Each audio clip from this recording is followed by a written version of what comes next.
Give me a sec to share the screen and I'll be with you. Up.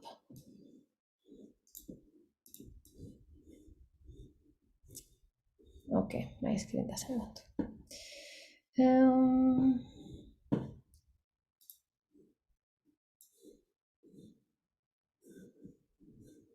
Sorry, my screen doesn't want to work.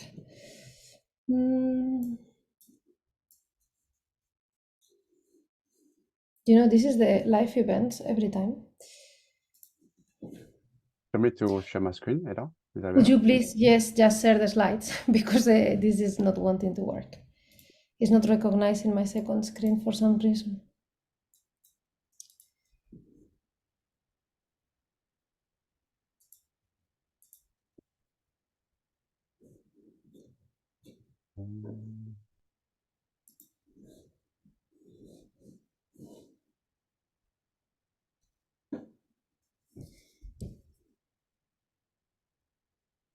Yeah, just the next slide. Thank you very much, Frederick. Ta-da! Ta-da! Okay, so there we are. So we are going to be talking a bit more about the team. As we are finishing this year, we have created a bit of a new structure for the next year, especially for the community team. So as you know, before our team was structured in regions, but we had the feeling that after the COVID, everything became quite global, and we can see it here today that we are joining an event from all over the world. So we thought that we would turn the team into little functions, and we can accomplish things a bit differently. And of course, all of us are in different regions, and you can always reach out to the person that is next to you, and that will not change at all. So today we wanted to present the new team that will be composed by the ambassadors and by the community leads. We can go to the next one. Thank you. So this is our fantastic team of new ambassadors for next year. As you will recognize, we have names that of people like T and Kevin. I will let you all introduce yourselves in a minute, that have been with Vis for Social Good in the community team for many years now, doing an excellent job. We have our volunteer superstars like Dennis, Nicole, Satoshi, and then we have our new superstars like Victor. Victor, we are going to be talking a lot about you today. It's that day. So for the ones that are online, I would love to invite you to say something about yourself so that the rest of the people gets to know you if they don't know you yet. And very welcome to the ambassadors team of Vis for Social Good. So maybe we start with Dennis. I think you were online.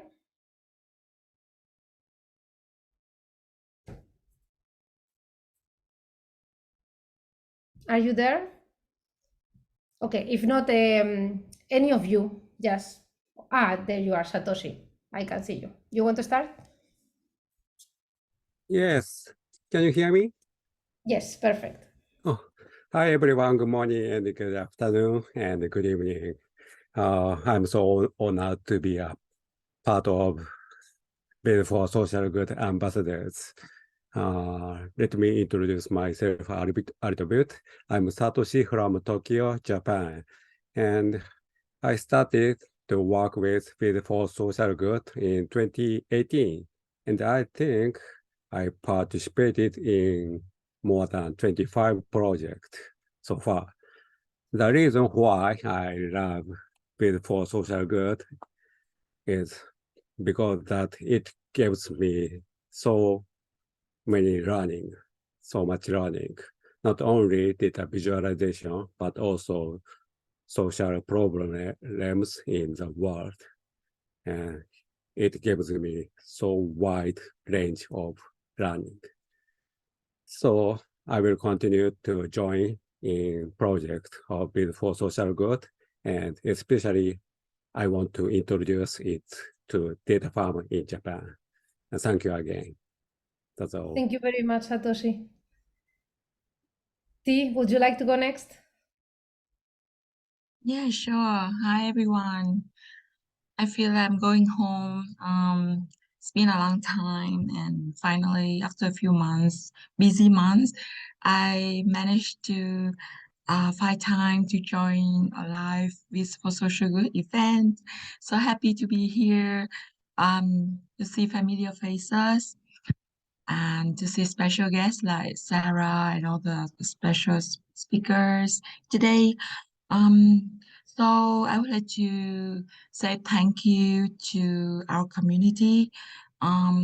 We have awesome volunteers, and I think the most special thing I've done is to create a VS to celebrate our VS for Social Good community. And that VS has been selected by Tableau. They printed it into a poster and gave it out to the attendees of Tableau conference, I think 2 years back. And Dr. Kevin has kindly sent me a few copies of that, and it's in front of me right now.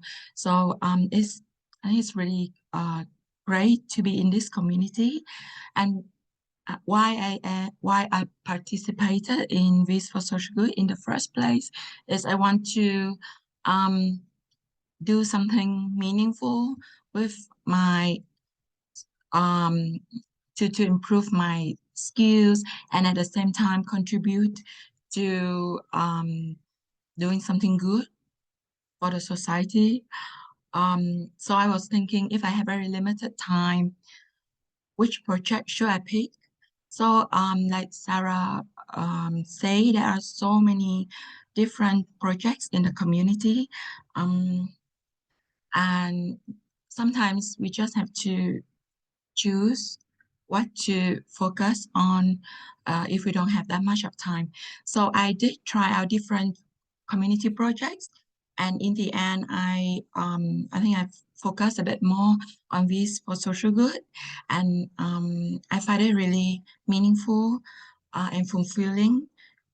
Every time I created a piece to help the charities or the nonprofits to answer some of their key business questions and um, to achieve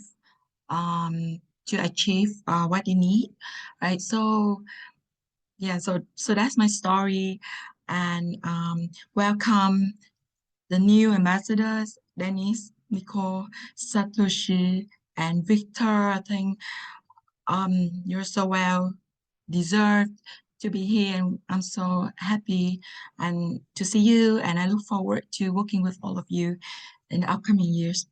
Thank you. Thank you, T. It's been a pleasure to work with you all these years, and I'm very happy that you're still with us for the next year. Who wants to go next? Victor, would you like to say a word? Hi. Can you hear me? Yes. Okay. Hi, everyone. So I am very honored to become a Peace for Social Good ambassador. So my name is Victor Munoz, and my journey in data visualization started this year. So I have a background in information security, but for the past months, I have been building a new career path around data visualization, finding like this purpose that I want to do in my life. So I have been developing my skills in Tableau, connecting with the community, and also participating in different projects. I have participated in the last two projects of Peace for Social Good, and I have learned so much. For one of them, I work with a think tank based in Latin America that they are trying to help the countries to achieve the SDGs. And after my project, I also get in touch with the company and start making some arrangements in my visualization. And I have learned so much just by working with them. And in the other one, physicalizing data for a better world. And that was a complete different way to make visualizations. And it was very enjoyable experience. And if you stay in the chat, later you're going to see the presentation of how I create this visualization. So yeah, it's been an honor and a pleasure to be here, and I cannot wait to share and contribute with all of these ambassadors. Thank you very much for having me here.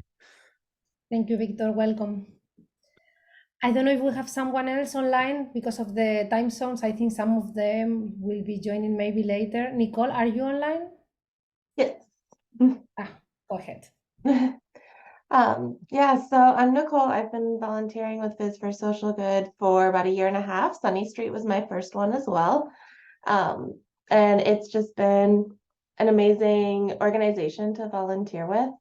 At the beginning, I was able to do every single project. I haven't been able to do as many recently because my work with Viz for Social Good helped me get into a job where I get to do like data for good in my career, but that's been super busy.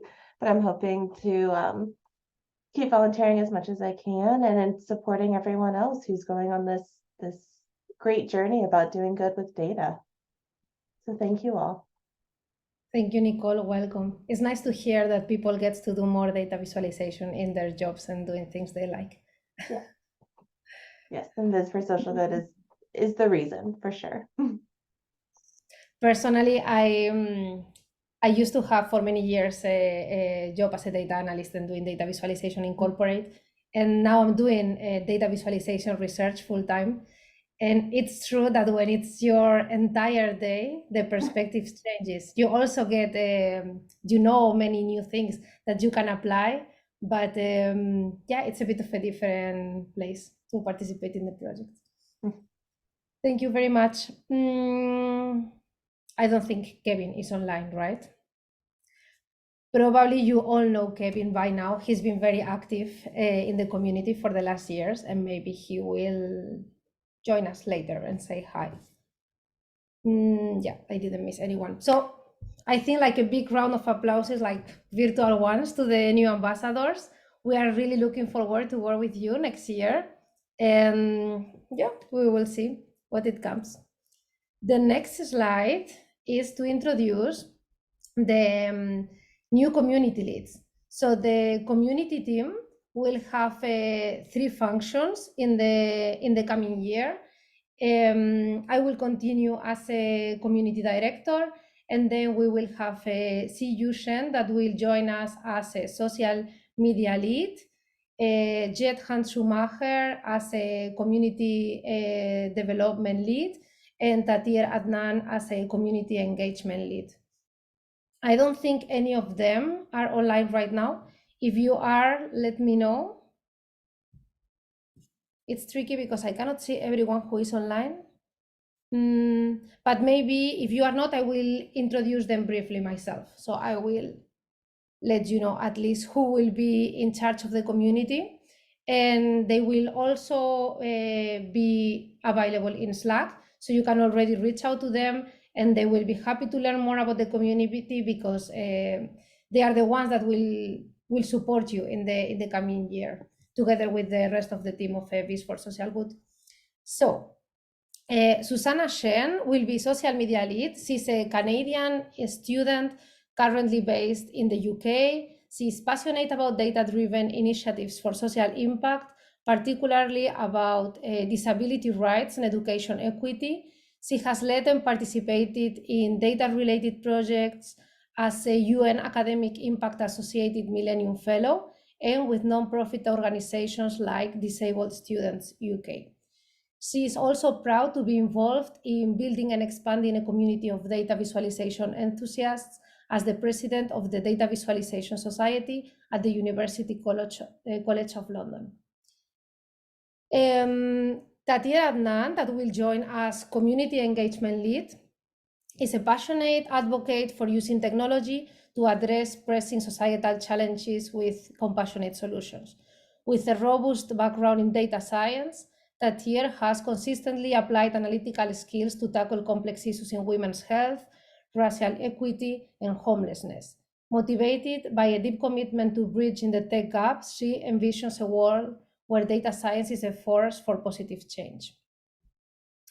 And finally, we have Jet Hans Schumacher that will join us as community development lead. She is the CEO of IDGO, a German nonprofit that offers training programs and expert matching strategies to support female-led NGOs, startups, and social enterprises in Rwanda. Jet has a background in data science and fashion and is the co-founder of Nora, an online tech skills tutoring platform for students and young professionals in Kenya. She has lived in various countries, including Ireland, UK, Spain, Italy, and Germany, and she is now located in Rwanda. So as you can see, we have three very different profiles that will contribute a lot to the team. And if they join later, I hope they will say hi. Can we maybe move to the next slide? Yes, so we have Marian and Adrian as a returning committee members. Marian, would you like to say a word? I don't know if Adrian is also online.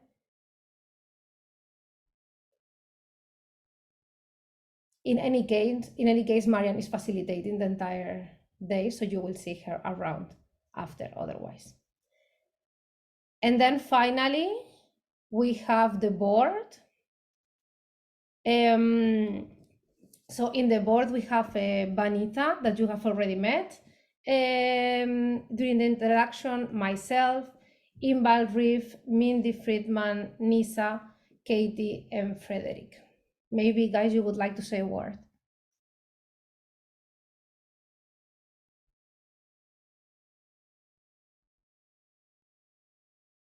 Hi, Fred. Fred is very well known, but Hi everyone, before Frederick. he's asleep. I'm in Australia. It's almost 11:30 p.m. So I organize project. I'm part of the operation group.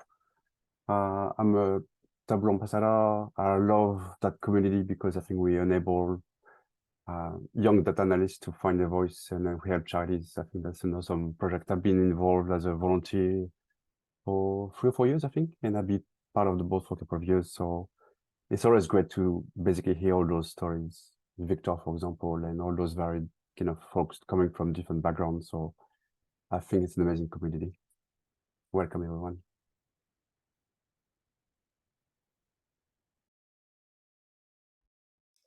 I don't know if Imbal or Nisa would like to say a word.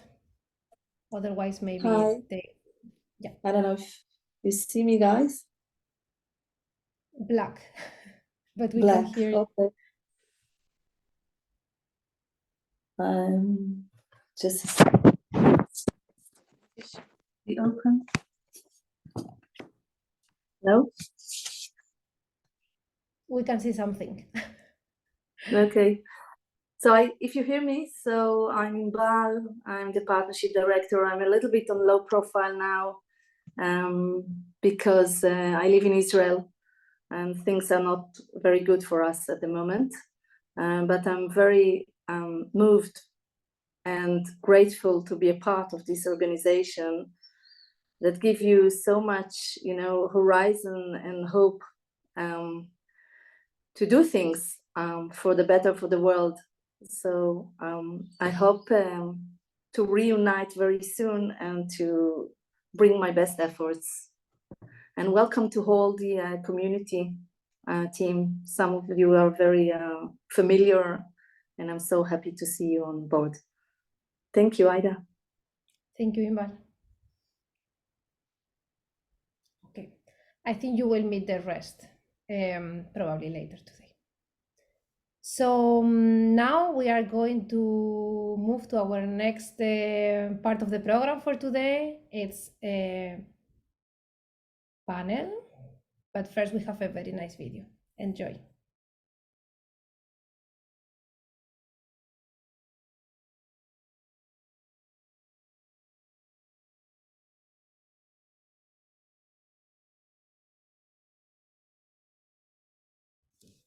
We cannot hear it. I don't know if there is a sound, Frederick.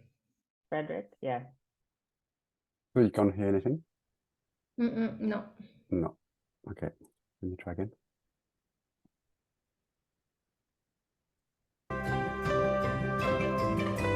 Can you hear the sound now? Yes, now Yeah. it's good. Thank you.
What a great video. I don't know what you guys think. Lisa, big claps if you created the video. It's amazing. Moving on, I think Lisa is online, is she? Moving on to the next part of the summit, we've got our Chanie panel. So I'm hoping that Sabal and Neema are online. I see Nicole and Gabrielle were online already. So for people that are not super familiar with Biz for Social Good, we usually run 3 or 4 projects every year. So we thought we organize a panel that basically puts charity stakeholders and volunteers together. So it should be informal, should be a discussion, a chat. So I've got a few questions, but if the audience has also questions, feel free to jump in and put them in a chat. So it's not a lecture, it's not a keynote. We just want to have a conversation. So I'd like to introduce you to Sabal and Sabal, Gabrielle, Nicole, and Neema. You can go offline, off mute, sorry, and then turn your videos on. I'm going to remove the slide and stop sharing. But so Sabal is from an organization based in Canada called Gord, Downie, and Chanie and Wenjack. So we run a project with Gord, Downie this year. And then Gabrielle was one of the volunteers, and Neema Tembele is representing Director of Development of Operation of a charity in Tanzania called TAP Elderly Women Wisdom for Youth, TEWWY for short. And then Nicole Klassen was one of the volunteers. So I'm going to stop sharing my screen.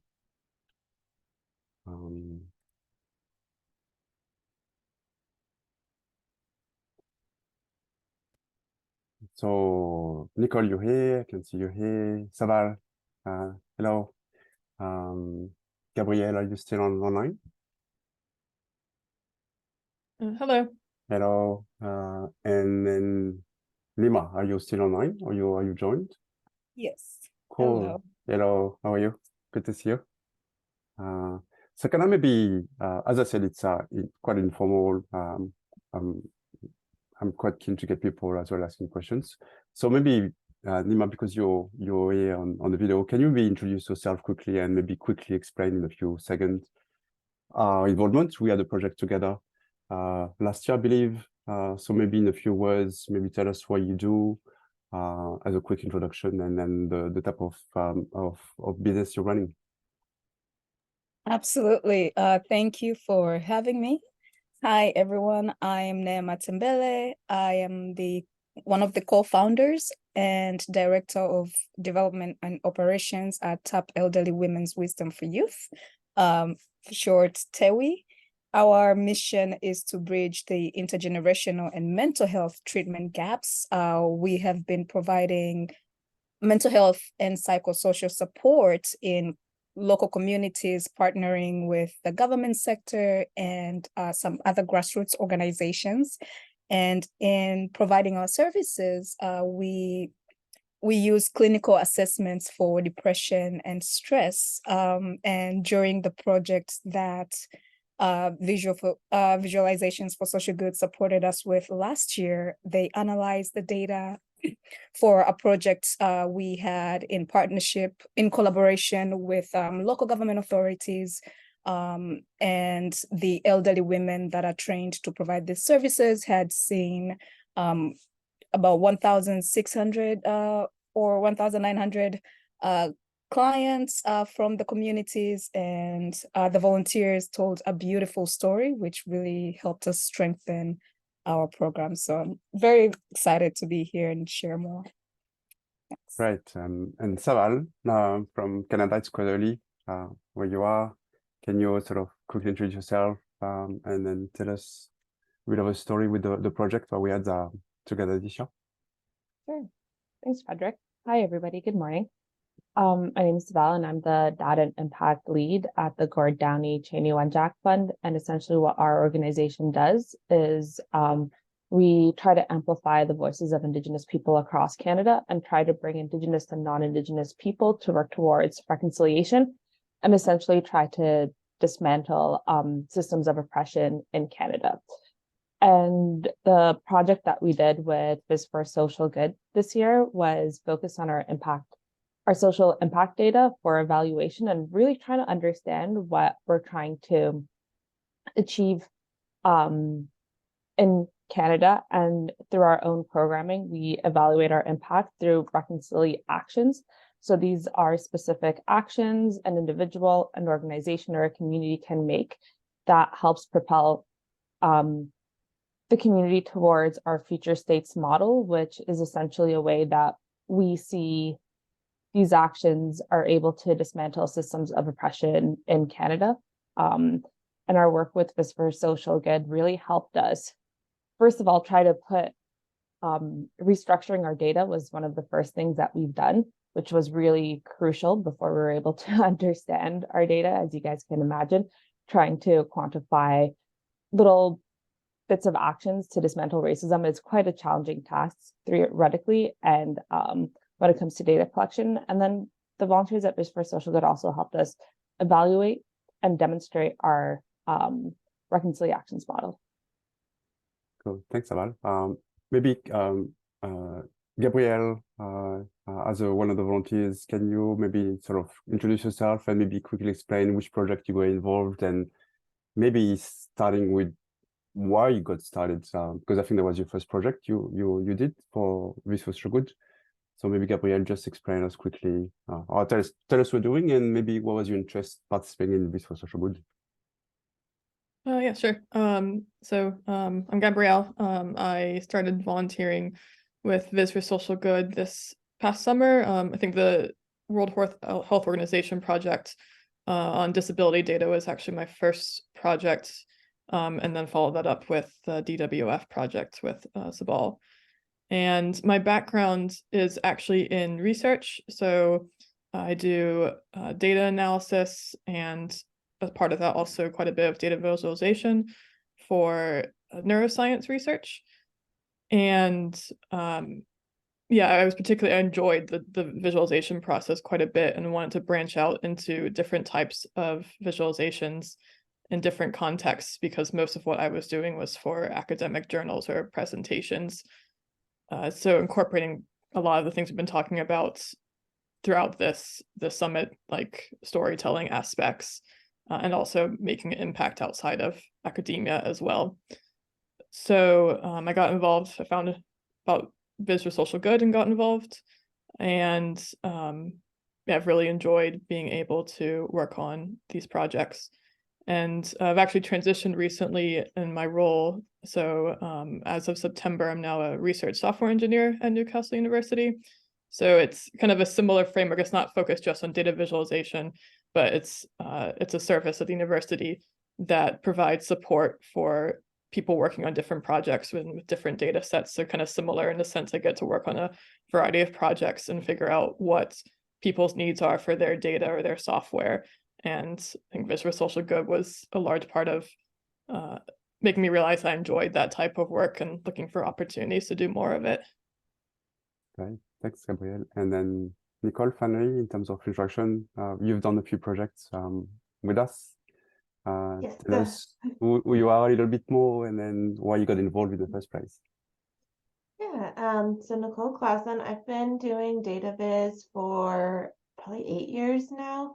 I started working in higher education, and then now I work at a company called Apt Associates, which is a consulting firm whose mission is to improve the quality of life and economic well-being of people worldwide. So working in that nonprofit space, working in that area has always been something that's been really important to me. So working at VIS for Social Good was just a natural fit. I started off with Sunny Street, but I've done a few projects, as Fred mentioned, including TEWWY.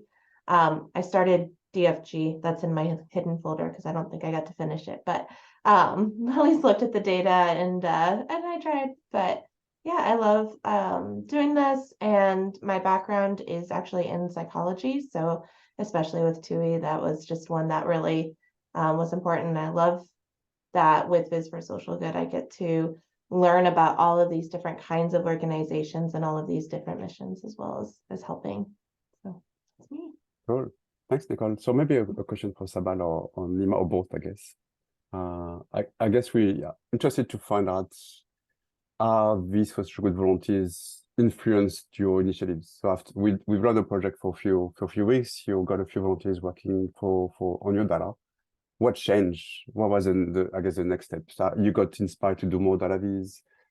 Did that change your perception? Did that change the way you run your business? Were you able to raise more money? Or tell us a bit more about that kind of stuff. Sabal. I can hop on.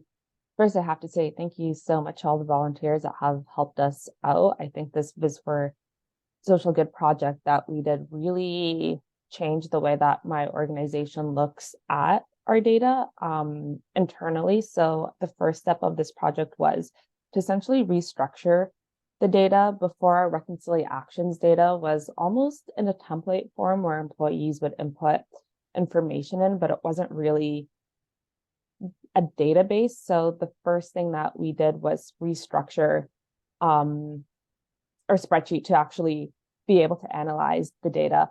And right now we use that restructured spreadsheet every single quarter, and it feeds into our KPIs and our larger future states model. And it's also made it a lot easier for us to analyze it. And it's kind of turned into a template to an actual reconciliations database, which then the volunteers were able to actually analyze the data and demonstrate how our stakeholders have moved through the future state model.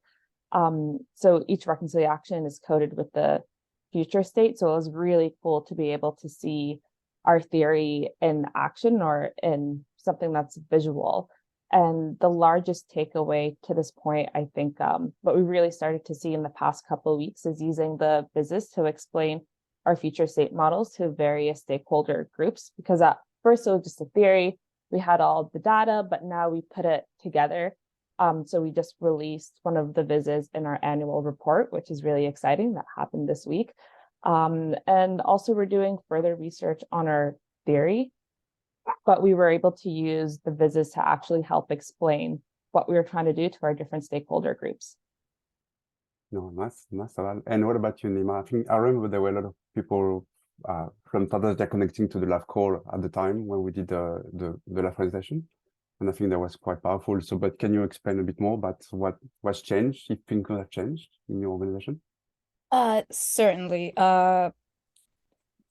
Thank you again for to all the volunteers who worked on this project. We received so many different types of visualizations, which totally restructured how we now approach our partnerships, I guess, and how we get buy-in for our programs. Having the visualizations that focused on our targets, our sustainable development goals, focused on the information that we had shared as far as the other organizations that we partner with, and also just mental health in general and the factors that need to be considered, stressors that need to be considered, and also to be able to see where we stand as a country in Tanzania and have that compared to world statistics.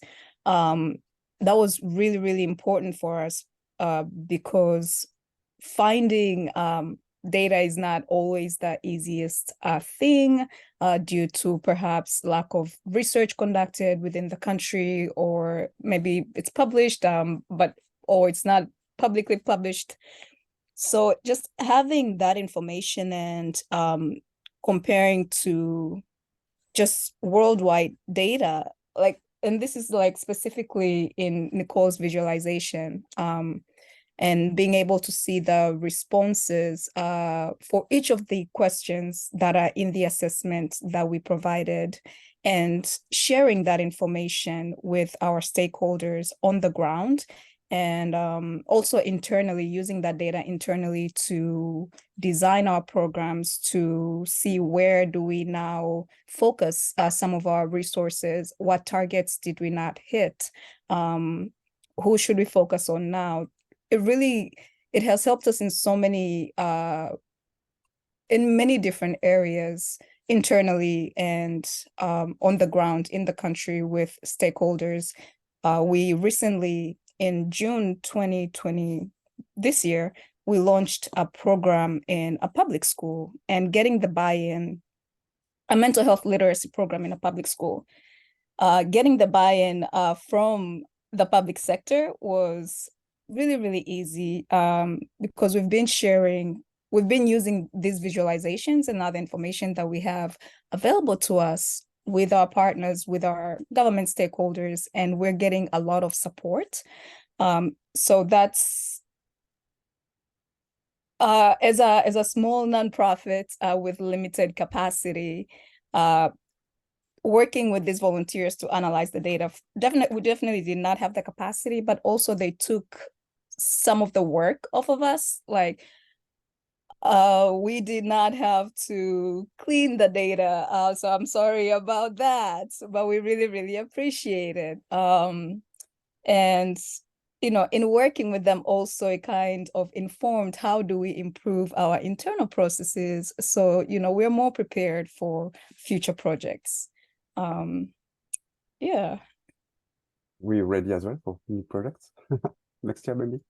A question for Nicole and Gabrielle. I'm interested to know from your perspective, what's the most challenging part of volunteering? Obviously, we don't know the data, or we know the data a few days before. We're not very familiar with the data, but what's the challenging part of getting involved as a volunteer?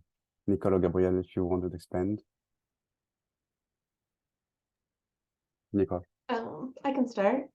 I think for me, the most challenging part, it's not just the data, but understanding how the data connects to the mission of the organization. And it's not challenging like, trying to figure it out, but from a technical side, but it's challenging from like, you will want to answer these questions that the nonprofits have posted in the brief. We want to make sure that it is helpful, that they can go forward. And that goes beyond just the data. You have to understand the context, you have to understand the nonprofit, and do that storytelling versus a more business dashboard. And I think for me, it's the most fun part, but it definitely is the most challenging, and where I spend the most time is watching the intro videos when the project launches, and then just scouring the website. I know with TEWWY, I actually would DM with Neema too on the Slack channel to make sure hey, is this useful? So that, it's improving my skills, but also helping as needed. Good. And Gabrielle, any other perspective? Yeah, I agree with Nicole. I think that's a large part of, I guess, a challenge, but it's an interesting challenge, like Nicole said, and it's an interesting process of figuring out what the charity needs. And it's something I do in my day job too, is figuring out what a collaborator or client needs. And I guess in addition to that, there's the challenges of working with real world data. And I think Neema touched on that too, and Sabal as well. They had to figure out either how to clean their data or restructure it. And still, then there can be some additional work to do. So one of the challenges of working with DWS data is, and a challenge and an asset is that the framework that Sabal was talking about with the future states and steps to describe different reconciliation actions, which provides a lot of opportunities, but there's also some challenges, like different reconciliation actions have are more common. So how do you represent these numbers with drastically different scales in one visualization? But it's part of the process. It's really enjoyable too, figuring out how to overcome those real world, real data challenges. Good. And maybe a question for the four of you, and whoever wants to jump in first. We obviously a virtual project. We don't need to face to face, so it's very different from our day-to-day work. How do you overcome the collaboration aspect? What do you find challenging, or how do you find ideas? I mean, Nicole mentioned the Slack. What is the best way for maybe for people on the call that haven't done any project yet? I think they probably wonder, how do I get started, that kind of stuff. So what are the sort of tips and tricks, and then the way to overcome that kind of collaboration? Because obviously collaboration is critical. So any views on what would be the best way to start, and then find tricks to collaborate more on virtual projects? Maybe Gabrielle, if you want to expand, if you want. So I think that's something that I want to improve moving forward, and especially, again, I'm learning techniques now in my current role for how to gather requirements and interact more with collaborators. I think I didn't actually ask that many questions on the Slack these two projects I've worked on, but I mostly used the kickoff videos, which I found really helpful. And I think the charities that I've worked with did a really good job of discussing what they needed and what they're looking for these visualizations. And then in addition to that, I used a lot of the resources that were available online. So for example, the World Health Organization had additional guidelines on accessibility that were really helpful for the project I worked on for them. And then the DWF has an Instagram with lots of materials. They have their yearly reports, which I looked through and took as inspiration. So there's also materials that the charities provide that can be used kind of offline as well. Yeah. But that's something I think because of the project timeline is quite tight. I just think I need to make sure I work a little bit more in advance so I have time for that's interaction and getting feedback in future projects. That's good. That's fine. And Nicole has been using Slack a lot. I've been sort of observing Nicole, and she's using Slack a lot, and the volunteers, as a volunteer, and then the charity bounce back ideas, which I found fascinating. Nicole, you want to expand on I remember Sunny Street, I think you had a lot of back and forth with the charity as well and the different projects. Yeah, I do use the Slack a lot. It's such a great community, and especially since there has been some shift in the online social media community, the Slack channels, it seems like it's been growing. And so I use it both when working on a project, but then also I try to pop in as much as I can and just support others, even if I can't do the project itself. Sunny Street was the first project I did for Viz for Social Good, and that was one where the Slack channel was really imperative, and that honestly was the reason that my Viz was chosen to be presented, because in the Slack channel, in the brief, they had talked about wanting some financial information, but it wasn't in their data. And so through the Slack channel, we were able to get a little bit more information from Sunny Street on like, what is your goal with this? And then Frederick, you found the data set and shared it in the Slack channel. And so it's just a way to kind of help get a little bit of guidance. Some of the questions in there can be from like, hey, what does this column of data mean? All the way through like, hey, what is the angle that you're looking for like a specific report? And so sometimes I just like, what does it call it? I'm just like a viewer. And so like I read everyone's questions, but then also try to like help answer as much as I can. And there was a project recently, I don't remember which one, but Dennis and I ended up hopping on a call with somebody in the Slack channel to help them work through the data set as well. Cause there was, the data, as you said, it's real world data, it can be confusing. So we hopped on a Zoom call with someone to help work through there. So it's such a community space.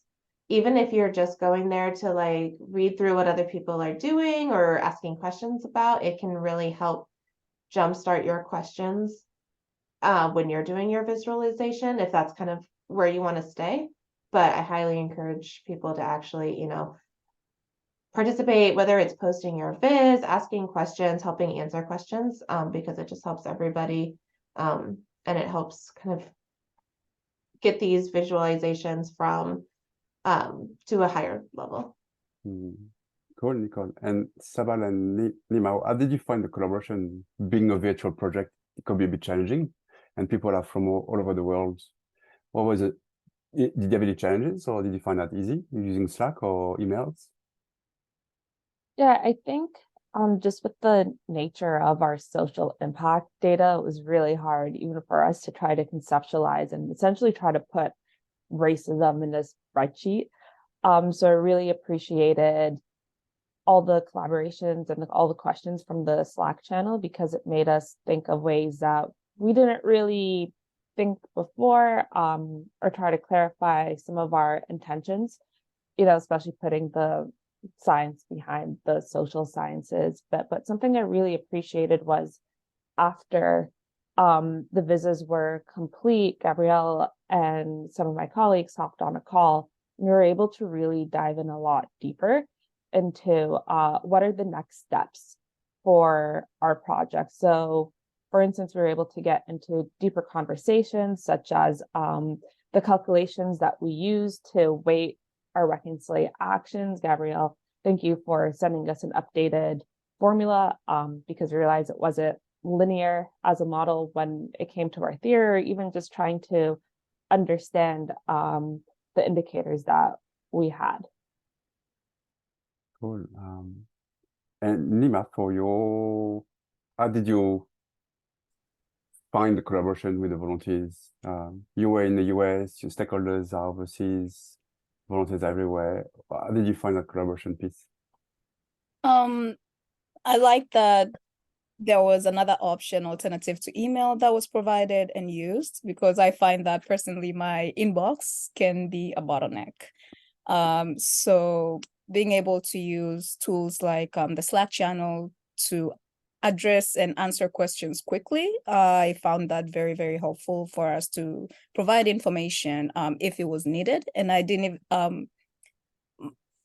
based on my experience, it was clear that the volunteers had done a lot of research on their own already. So by the time like questions were shot, it wasn't a whole lot of questions that we had to answer. They've done their homework, they've done a lot of work. So that definitely made things a whole lot easier for us as an organization. And we could answer certain things and follow a thread, learn about other things as well. I like that visibility, which can be lacking when you're using, when you're just communicating only to your inbox. And for projects like these, I find easier to have one central place where you can go in and dig out all the information that you need regarding that project, instead of trying to scour through different emails from people and spam and all of that. That's good. Moving on to the next topic, Neema. Neema, you're here. I'm just interested to know if after we did the project with you, if your audience have changed, like even with your own internal peers, with you, or if you talk data more, you've done project with us. Volunteers have created some amazing data viz, but now you talk more about data. Data viz was something that was maybe new to you before the project. So is that something that now is more embedded in your organization as a way to have discussions? And what about the public as well? You have different perceptions because you've created a project and then you created dashboards, or people have created dashboards? Definitely. So we were able to effectively use the visas to strengthen our relationships with our stakeholders and create awareness among our public on the ground in Tanzania. We do see great potential to use the visas for fundraising, which is an area we've not been able to tap into, but it's definitely something that we visited after the project, because we saw the potential of how we may be able to tell this story to gain more support from people who will be definitely moved by the way the volunteers had used the data to tell stories, to show the impact of work, and really just create awareness. So that's an area as an organization we want to focus more on, using the visas that we already have, to use that to strengthen our fundraising efforts. And what about Sarah? Did the project change the way you talk data or talk to stakeholders or talk to the public? Yeah, I think it has a lot. I can't really, to be honest, see the impact of that as of yet, because we just went live with our visits and our publications as of this week, which is really exciting. But what I really think helped us as an organization is stakeholders, as in our own internal staff members. Working with Viz for Social Good brought a lot of credibility to the data work that we do. Obviously, or it may not be so obvious, but not necessarily everyone in my organization is a data nerd. I already asked them to do more tasks, collect, analyze data. Sometimes you get a little bit of pushback. And evaluation is also an expense. Obviously, we feel like it's very valuable, but now with the work with Viz for Social Good, it brought a lot of credibility for my department. And now our CEO is championing this work, and we're even talking about it at the board level, and even our board members are very excited with what Viz for Social Good has. So that, I think, for me is one of the greatest accomplishments of this project. Nice, that's good words. If I move on to the next kind of section, I'm thinking about new technologies, emerging trends. I don't want to mention the word, but the magic word, the ChatGPT, or that kind of stuff. But I'll let you talk. What are the things you can sort of see that would help you as an organization for maybe future projects? What are the stuff that excites you to maybe integrate in your project, Sabal? The thing I see in the nearest feature is getting our reconciliations database into Salesforce.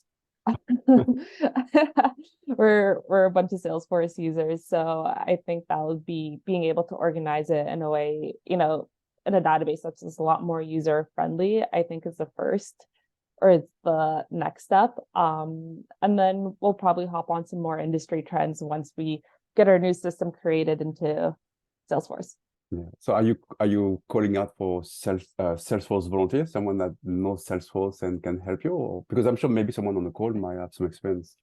Yeah, if anyone is interested, we're creating this project from scratch, so it would be a new app on our system. So it's something that I'm very excited for, and also a lot of my coworkers are as well.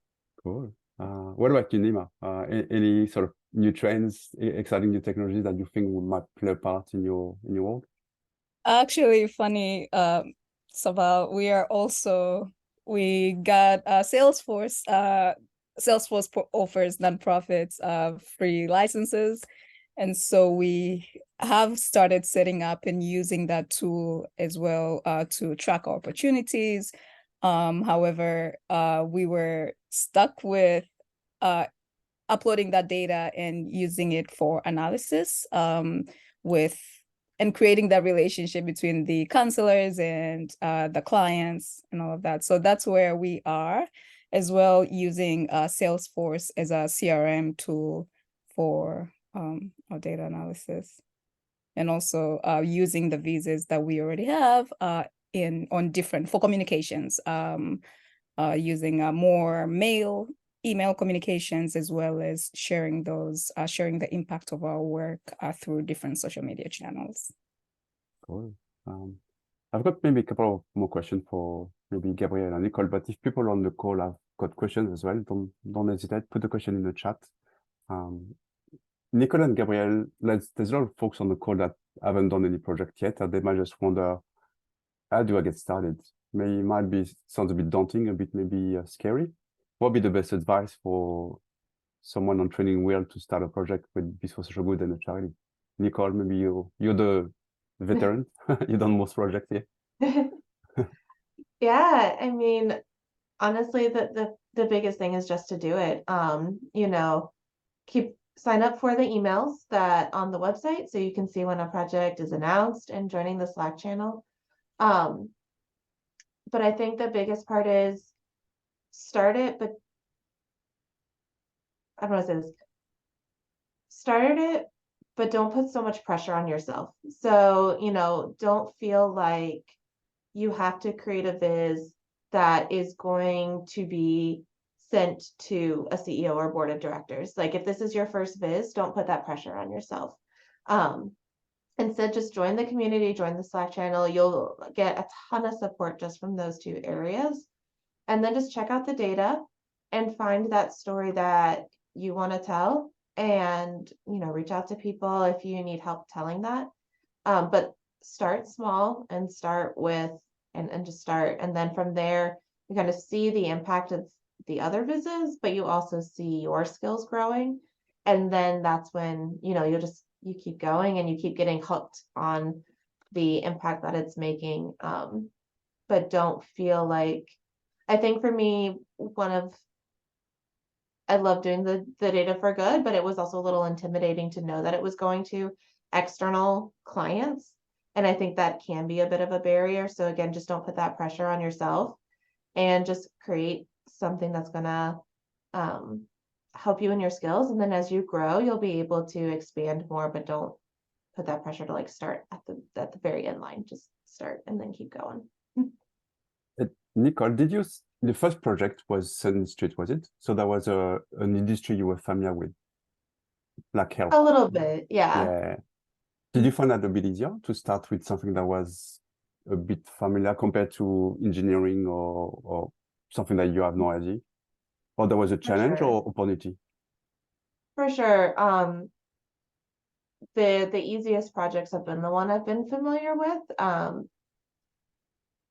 But some of the more rewarding ones have been the ones where I haven't been familiar with it, because not only do I get to practice my visualization skills, I get to learn about a whole new industry as well. But yeah, if you are kind of waiting for a project, you can see what's going to come, and it will be easier.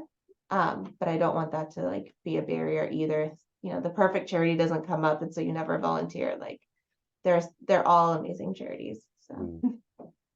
And Gabrielle, what's your point of view? You've got different background. You've done a couple of projects, haven't you? What would be the best way to try to convince a volunteer or a new volunteer to start a project? Yeah, so kind of what you were saying about kind of working to your strengths is a good approach. So my background is largely in programming. I don't know Tableau, kind of in the minority, I think, in the group in that, but there are so many different ways to approach to data visualization and so many different tools. I think Sarah touched on some ones too, that if not familiar with any of these tools, there's ones that are easier to dive into, so you can focus more on the storytelling perhaps. But it's such a interdisciplinary field requiring design skills and like the storytelling, the data analysis, the data presentation, that there is probably something that has overlapped with your current skill set and has been your entry into data visualization. So don't be afraid to try new things, but definitely feel like you can work with your skill set and with your strengths as well. So for example, for the DWF project, I think the DWF had a couple of different goals. One was being able to explore their data and kind of dive into it, and that's really well suited for a dashboard.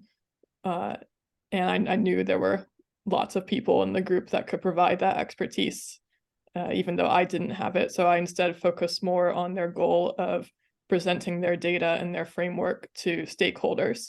So you can find a narrower focus within the project too that works with the skills that you have to bring, and then do definitely feel like you can branch out and pick up new things. Like I picked up more design skills in that project, but it's a little easier to work from your existing skill set, I think, especially when you're starting out.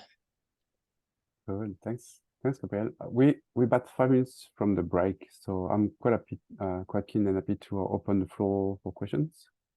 So if participants, volunteers to be, if you have burning questions, don't be shy. Or if anyone in the board or committee have also questions for the panel, we've got a few minutes left, so just turn your microphone on and ask your questions. Eda, you have a question? Go for it. So how for the volunteers, how does this look in your daily life? Because I think many of us find ourselves very enthusiastic at the beginning of the projects, and then time is passing, and then we do some progress, and then we are not sure we are there, and sometimes we drop projects that were promising. So how do you work on being constant and making it to the deadlines? I think that's maybe useful for everyone to know.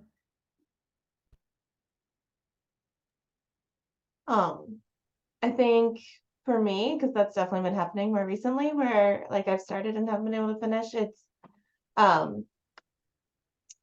definitely when when the project launches, taking a stock of like, okay, this is the start date, this is the end date, this is how much time I am realistically going to have this month to work on it, So how big or small do I want to go? And that was my problem for, especially I remember the DFG one.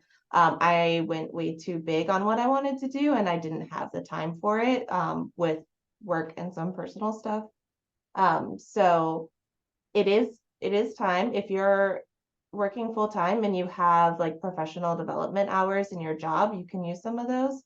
But just being realistic about what time you have for the month and then scaling your project to that will help you actually finish it, rather than taking on, like, if you know you only have 10 hours that month, pick a single point from the brief that the nonprofits provide and do that one point rather than trying to hit everything, and then you'll be much more likely to finish it. Yeah, go. I think I have a similar similar challenge to where I often have big ideas at the beginning, and I think I sketched out about twice as many visualizations for the TEWWY project, and then had to narrow that down. And part of that was going back to the kickoff and watching kind of the key segments on what TEWWY needed to focus back on what was really essential, and that can make the project stronger in the end too. So don't feel like you have to do huge dashboards or 20-page reports. It can be one visualization in some cases if there's a particular message. And I think especially if you're learning a new skill as well, keeping the scope narrow can really help with that. But I did definitely, I think for some of these projects, live and breathe data viz for a few weeks, a lot of evenings and weekends. But part of my goal too was working on a portfolio. So I think having an end goal and having that deadline helps, and making a plan to write up and showcase your project afterwards can be a good motivator. So it's a record for you, and it's also something that you can show potential employers, for example. That is a benefit of these projects. Yeah, nice. Thanks, Gabrielle. I think, yeah, follow-up question. I think we're only maybe 1 minute left. So did someone want to say something? Sorry. No, if not, I'd like to say thanks, Sabal, Neema, Nicole, Gabrielle. I think someone is trying to ask you a question. Oh, is that you, Sachin? Yeah. You're trying to answer a question? Sorry. Yeah. Am I audible? Okay. We can hear you. I'm just being curious. So, are there any monetary benefits attached to this project that we do, or it is purely voluntary? Like we kind of get a stipend to work on these projects, or it's simply voluntary? No, voluntary, 100% voluntary. So we donate our data skills for the social good. So we don't get paid. Nobody gets paid. Us in the board as well. We're all volunteers. We just we share our time for the love of good, I guess, to help the Chinese. Yeah, great initiative. Thank you. So as I said, Neema, Sabal, thanks for your projects last year and this year. Nicole, Gabrielle, you only 2 of the volunteers are amongst 100 volunteers that participated along the years. So thanks a lot for the discussions. I hope you inspired new volunteers, and then we're going to take a 10-minute break. I think there's a video to play, but we all come back in 10 minutes for the Physication project, and maybe we hear more from Victor. So see you in 10 minutes. Thanks, Neema and Sabal again, and Nicole and Gabrielle. Thanks a lot. And then, Venita, if you can maybe stop recording. Share my screen. Yeah, thank you. The break. Yeah. See you all in 10 minutes.